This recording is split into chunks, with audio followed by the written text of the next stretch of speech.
Elumaal David ja Sander. Keskajal hakati ehitama Eestis veskisid, kõrtse ja samuti mõisasid. Talupoegade suhtlusring laienes ja nad said suhelda inimestega ka väljaspool Liivimaad. Mõisad. Esimesed mõisad kujunesid Eestis 13. sajandi lõpus, kuid mõisate rajamine oli väga hoogu sattunud 15. kuni 16. sajandil. Mõis oli siis suur majapidamine, kus oli hästi palju töölisi ja omanik.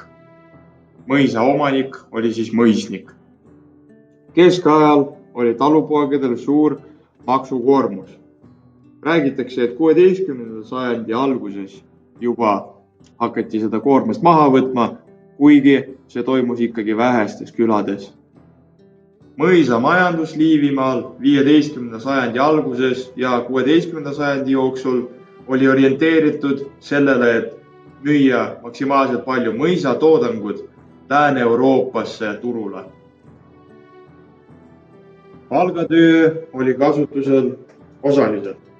Suurem osa tööst tegid ära mõisades teorendi kohustuslased talupojad. Ja talupoegi võeti erinevatesse mõisametitesse.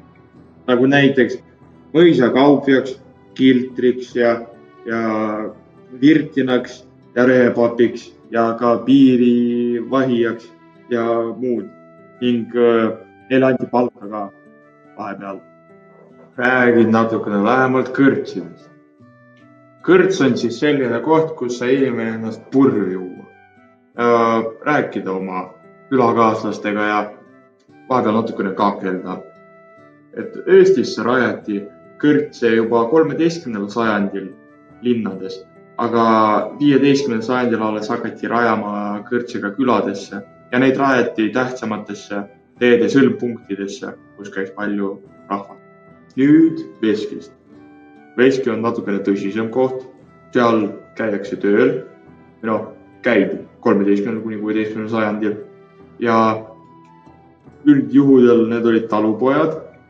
See oli väga populaarne töötusettevõte ja neid kasutati eelkõige vilja jahvatamiseks.